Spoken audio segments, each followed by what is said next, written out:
ambitious aspirants, I am Advocate Tamanna and welcome to Anmol Mehta's Super 20 IAS. Guys, as you know, हमारी current affair series अखबार का ज्ञान जो आएगा काम की सारी वीडियोस हम हमारे चैनल पे डेली अपलोड करते हैं। हमारे और भी बहुत सारे कोर्सेज हैं। अगर आप किसी भी एनरोल करना चाहते हैं तो प्लीज हमारे व्हाट्सएप नंबर पे हमें कांटेक्ट करें। चलिए शुरू करते हैं हमारी आज की वीडियो से। आज का हमारा कंपोनेंट है एनवायरनमेंट एंड इकोलॉजी। तो चलिए शुरू करते हैं हमारे क्वेश्चन से। Question number 1, consider the following statements with reference to zero liquid discharge. It is a waste treatment process to recirculate all the water back to the process with zero liquid waste. Zero liquid discharge generates hazardous solid waste, creating disposal challenges. So select the correct answer code. Option A 1 only, option B 2 only, option C both, and option D none. इसका correct answer है option C both. तो ZLD zero liquid discharge is a water treatment process. क्या करते हैं? Recirculate करते हैं all the water back to the process with zero liquid waste. कोई भी लिक्विड वेस्ट नहीं होता इसमें। इसका फोकस क्या है? To reduce waste water economically and clean water that is suitable for reuse. जैसे कि इरिगेशन में काम आ सकता है। इससे क्या होगा? बहुत बेनिफिट होगा क्योंकि बहुत सारा पैसा हम सेव कर सकते हैं एंड एनवायरनमेंट भी सेव होता है इससे। तो ये सिस्टम एम्प्लॉय करता है advanced waste water desalinisation treatment technologies को to purify and recycle virtually all of the waste water produced. इसलिए स्टेटमेंट 1 करेक्ट है। तो स्टेटमेंट 2 को एनालाइज करते हैं। The conventional way to reach zero liquid discharge is with thermal technologies such as evaporators, multi-stage flash MSFs, multi-effect distillation MED, and mechanical vapor compression MCV, and crystallizers and recover their condensate. Thus, ZLD plants produce hazardous solid waste, creating disposal challenges. तो evaporators जो होते हैं इसमें ये consume करते हैं large amount of energy. इससे क्या होता है? कार्बन फुटप्रिंट जो है वो इंक्रीज होता है। इसलिए इम्प्लीमेंटिंग ZLD इंक्रीज करता है the production cost up to 25 to 30%।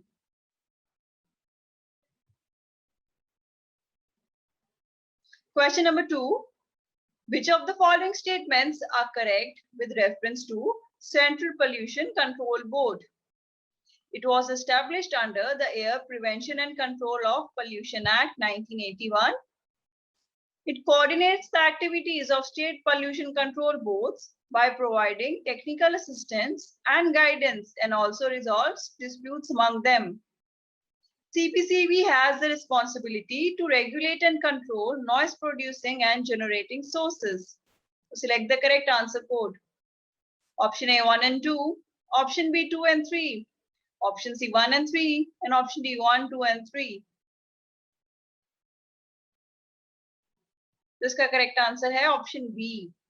तो central pollution control board of India ये एक स्टैट्यूटरी ऑर्गेनाइजेशन है under the ministry of environment forest and climate change. ये एस्टैब्लिश हुई थी 1974 में under water prevention and control of pollution act 1974 में। Powers and function इस पे इंटरेस्ट हुए थे under the air prevention and control of pollution act 1981। तो इसको याद रखने के लिए हमेशा इसका सीक्वेंस याद होना जरूरी है। पहले वाटर एक्ट आया था, फिर एयर एक्ट आया था। तो वाटर एक्ट के अंदर CPC भी इस्टेब्लिश किया गया था और पावर्स एंड फंक्शंस मिली थी इसको एयर एक्ट में, जो कि 1981 में था। तो पहले 74 देन 81। तो CPC भी ये कोऑर्डिनेट करता है the activities of state pollution control boards by providing technical assistance and guidance and also resolves disputes among them. एक एपेक्स ऑर्गेनाइजेशन है कंट्री में in the field of pollution control as a technical wing of ministry of environment forest and climate change. इसके पास क्या क्या responsibilities हैं? To regulate and control noise producing and generating sources with objective of maintaining the ambient air quality standards. So in India, the Air Prevention and Control of Pollution Act came into force in 1981, but was amended in 1987 to include noise as an air pollutant. तो पहले noise को हम as an air pollutant नहीं मानते थे. Amendment 1987 में जब हुई उसके बाद हम noise को as an air pollutant मानना शुरू किया है. Question number 3. Consider the following pairs of convention and subject it deals with. So convention and subject it deals with. Basel Convention, certain hazardous chemicals and pesticides in international trade. Rotterdam Convention, transboundary movements of hazardous waste and their disposal. Stockholm Convention, persistent organic pollutants. Which of the above pairs are not correctly matched? Option A 1 and 2, option B 1 and 3, option C 2 and 3, and option D all of the above.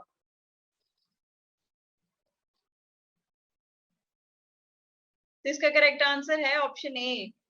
तो Basel convention on control of transboundary movement of hazardous waste and their disposal ये adopt की गई थी 1989 में and entered into force in 1992.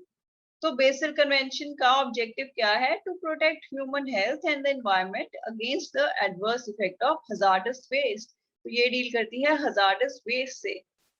Its scope of application covers a wide range of waste defined as hazardous waste based on their origin or composition and their characteristics, as well as two types of waste defined as other waste, household waste, and incinerator ash.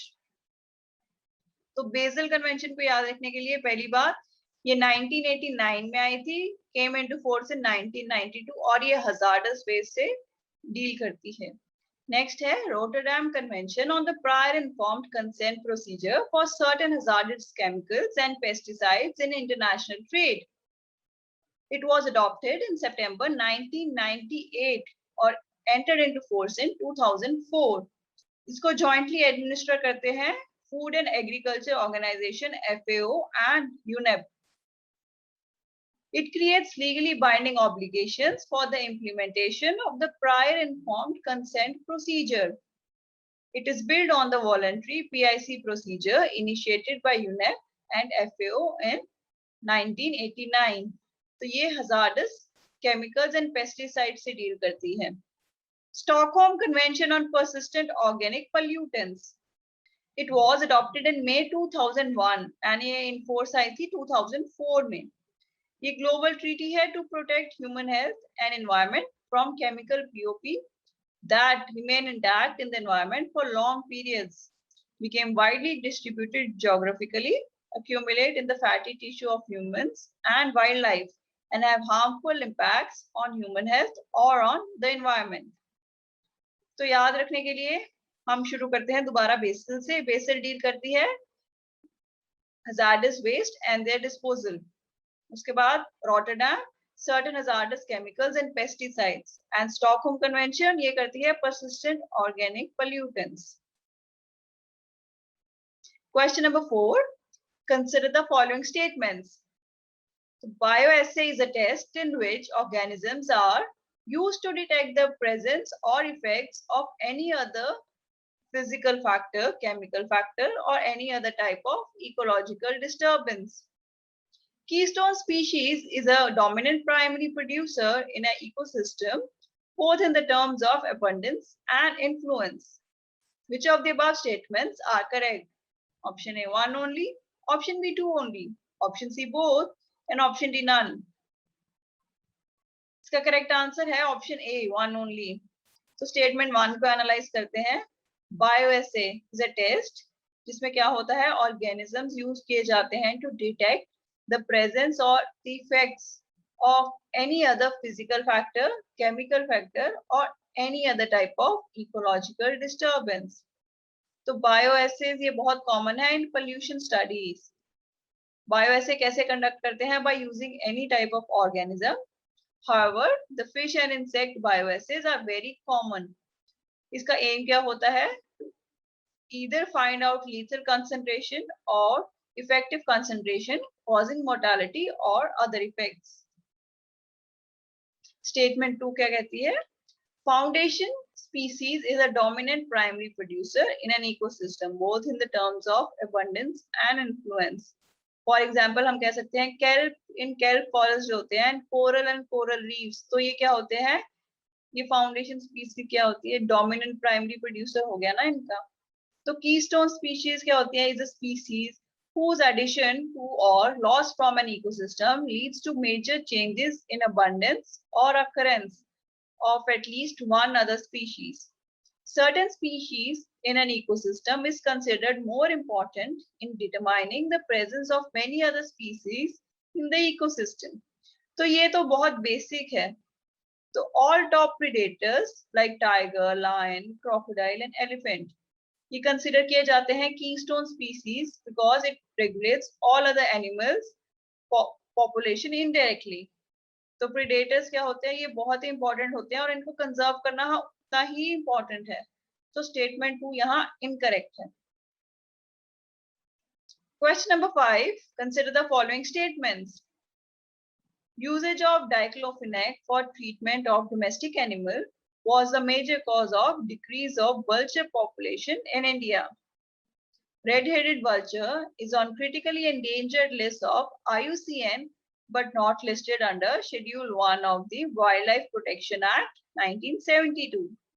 Which of these statements are correct? Option A 1 only, option B 2 only, option C both, and option D none. So vultures was in use last to last year and last year too. तो vultures तो आपको पता होगा are very large, magnificent raptors. इसको हम often refer भी करते हैं as nature's own disposal system, क्योंकि ये इनकी जो habits होती हैं like ये scavenging करते हैं। इंडिया में पहले बहुत सारी vultures थी, number of vultures and different type of vultures, some of which thrived around human habitation, notably by scavenging in the nearby carcass dumps. तो vultures वो scavenging करती हैं जहाँ पे हड्डियां वगैरह होती हैं, इसीलिए हम इसे nature's own disposal system भी कहते हैं। तो statement 1 को analyze करते हैं। A sharp decline in the vulture population ये note की गई थी 1990s के बाद। The number of these once numerous and widespread raptors have since fallen by 99% for some species. कई तो बिल्कुल ही खत्म हो चुकी हैं, कई बहुत ज्यादा endangered हैं। तो डाइक्लोफिनेक क्या है, एंटी इंफ्लेमेटरी ड्रग है, ये हम देते हैं लाइव स्टॉक को, ये वल्चर्स के लिए बहुत ही ज्यादा फेटल है।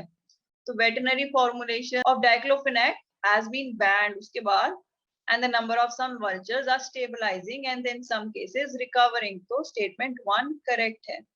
statement 2, out of 9 vulture species in India, 4 कौन सी white backed vulture, long-billed vulture, slender-billed vulture and red-headed vulture ये critically endangered है by IUCN and all are in Schedule 1 of the Wildlife Protection Act. ये highest category of endangerment होती है, इसलिए statement 2 जो है incorrect है।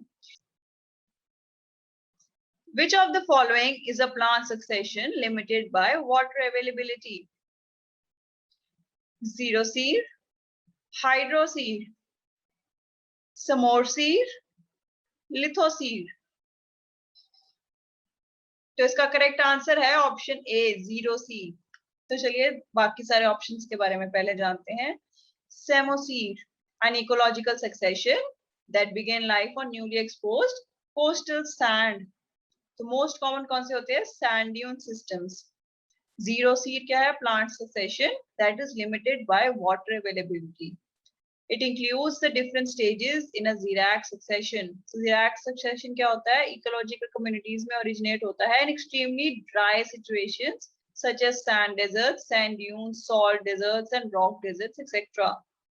Hydroseed क्या है, is a plant succession which occurs in area of fresh water such as in oxbow lakes and kettle lakes. In time, an area of open fresh water will naturally dry out, ultimately becoming woodland. So during this change, a range of different land types such as swamp and marsh will succeed each other. Lithoseed क्या है, a seed originating on rock. ये plant succession है that begins life on newly exposed rock surface, such as one left bare as a result of glacial retreat, tectonic uplift, as in the formation of raised beach or volcanic eruptions. चलिए next question पढ़ते हैं. Question number 7. It is the second largest contagious protected area network and is the largest high altitude reserve in India. It has highest density of snow leopard in the world and it lies in the rain shadow area of Himalayas. Which of the protected area is being discussed here? Option A, Namdapha National Park. Option B, Nanda Devi Biosphere Park. Option C, Kanchenjunga National Park. And option D, Hemis National Park. तो अगर आपने मेरी पिछली environment की video देखी होगी तो उसमें हमने स्नो लेपर्ड्स डिस्कस किए थे और वो सबसे ज्यादा कहाँ पाए जाते हैं. तो अगर आपको इन चारों ऑप्शंस में से पता है कि ये कहाँ पे लोकेटेड है तो आप इन दोनों को अगर लिंक करें तो बहुत इजी है इसका आंसर. करेक्ट आंसर है option D, Hemis national park. तो Hemis national park high altitude national park है लद्दाख में. तो मैंने याद कराया था कि जो स्नो लेपर्ड्स हैं वो सबसे ज्यादा लद्दाख में पाए जाते हैं. It is the only national park that lies north of Himalaya mountains and is the second largest contiguous protected zone in India after Nanda Devi Biosphere Reserve. ये largest notified protected area भी है and national park भी है India में. जो Indus river है ये इस नेशनल पार्क की ईस्टर्न एंड नॉर्दर्न बाउंड्री भी बनाती है and several of the rivers major catchment areas such as Rumbak and Markha fall within the national park. In the west, the Zanskar River acts as a boundary. ये park जो है ये fall करता है within the Karakoram West Tibetan Plateau Alpine Steppe ecoregion. ये primarily consist करता है of alpine shrublands, alpine meadows and alpine tundra. तो ये पिक्चर J&K के नेशनल पार्क्स को डिपिक्ट कर रही है. नो डाउट अब तो जो लद्दाख है that is a different territory and Jammu and Kashmir is a different territory. पर अगर आपको याद करने हो तो Hemis national park is in greater Himalaya Ladakh range के पास है. उसके बाद है Kishtwar national park, then Dachigam national park, then city forest Salim Ali national park and Kazinag national park.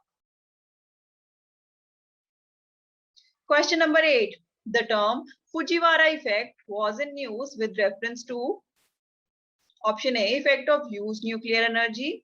Option B, collision of two cyclones. Option C, biodiversity loss caused due to erratic rain. And option D, quantum technology application. इसका correct answer है option B.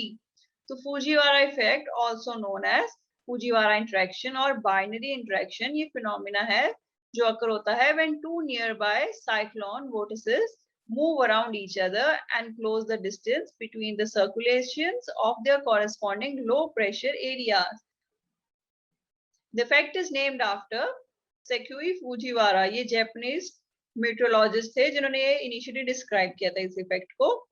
तो extratropical cyclones can exhibit the binary interaction when within a distance of 2000 km of each other. Tropical cyclones exhibit this type of effect when separated by a distance of less than 1400 km. Question number 9. The New Delhi Declaration is related to option A, desertification, option B, disaster management, option C, terrorism, and option D, transboundary pollution. Correct answer है option A. So the New Delhi Declaration was held in United Nations Convention to combat desertification 14th Conference of Parties. ये adopt की गई थी new Delhi में in which parties expressed commitment for a range of issues including gender and health, ecosystem restoration, taking action on climate change, private sector engagement, peace forest initiative and recovery of 5 million hectares of degraded land in India by 2030, raising the land to be restored in India to 26 million hectares. Question number 10. Consider the following statements regarding sea level rise. Sea level rise along Indian coast is not uniform. Glaciers are largest contributor to sea level rise next to thermal expansion. Which of the above statements are correct? Option A, 1 only, option B, 2 only, option C, both, and option D, none. Correct answer है option ए, one only. तो सी level rise क्या है, कैसे cause होता है? Primarily by two factors that are related to global warming. तो first है the added water from melting ice sheets and glaciers, and second है the expansion of sea water as it warms. Contribution of different factors in sea level rise क्या है? According to study of 2004 to 15, sea level rises following are the contribution of different factors. तो thermal expansion से कितना हुआ? 34%. Glacier से हुआ 23%. So I hope you guys like the video. If you like the video, give us a thumbs up. Comments if you have any doubts. Share it with your friends. Subscribe to our channel for more videos and turn on the bell icon. Thank you so much for watching and happy learning.